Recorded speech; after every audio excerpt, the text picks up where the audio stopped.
1928 ഈ പഴയ വീഡിയോ കണ്ടപ്പോൾ ആദ്യം ഞാനും ഒന്ന് ഞെട്ടിപ്പോയി. പിന്നെയാണ് ഇതിന്റെ സത്യാവസ്ഥ അറിയാൻ ഞാൻ ഗൂഗിളിലൊക്കെ ഒന്ന് തപ്പിയത്. ഇത് ഒറിജിനൽ ഫൂട്ടേജ് തന്നെയാണോ അതോ വല്ല ഫേക്കുമാണോ എന്നറിയാനായിരുന്നു അത്. നോക്കിക്കഴിഞ്ഞപ്പോഴാണ് മനസ്സിലായത് ഇതൊരു വ്യാജ വീഡിയോ അല്ല. ആ കാലത്ത് ക്യാമറയിൽ യാദർച്ഛികമായി പതിഞ്ഞ ഒറിജിനൽ ദൃശ്യം തന്നെയാണ്.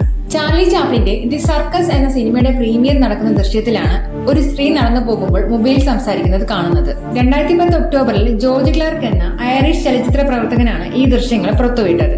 ഇതിനെക്കുറിച്ച് ചരിത്രകാരന്മാരും ഗവേഷകരും ഒക്കെ പറയുന്നത് അക്കാലത്ത് ഉപയോഗിച്ചിരുന്ന ഒരുതരം കാർബൺ ഹിയറിംഗ് എയ്ഡ് ആണ്. അതായത് ചെവി കേൾക്കാത്തവർ ശബ്ദം കേൾക്കാൻ ഉപയോഗിച്ചിരുന്ന ഉപകരണം. പക്ഷെ അങ്ങനെ പറയുമ്പോൾ വലിയൊരു സംശയമുണ്ട്. പിന്നെന്തിനാണ് ഈ സ്ത്രീ ഇന്നത്തെ സ്മാർട്ട് ഫോൺ പിടിക്കുന്ന അതേപോലെ ആ മെഷീൻ മുഴുവൻ നേരെ ചെവിയോട് ചേർത്ത് പിടിച്ചിരിക്കുന്നത്? മാത്രമല്ല, മുന്നിൽ വേറെയും ആളുകൾ നടന്നു പോകുമ്പോൾ സംസാരിക്കാൻ എന്തിനാണ് ഇങ്ങനെ ചെയ്യുന്നത്? അത് മാത്രമല്ല, 1920കളിൽ ആരെങ്കിലും കയ്യിൽ ചെറിയൊരു ഹിയറിംഗ് എയ്ഡ് പിടിച്ച് ചെവിയോട് ചേർത്ത് നടന്നു പോകുന്ന മറ്റൊരു ദൃശ്യമോ വീഡിയോയോ ലോകത്ത് ലഭ്യമല്ല. ഇവിടെയാണ് ഏറ്റവും വലിയ ടെസ്റ്റ്.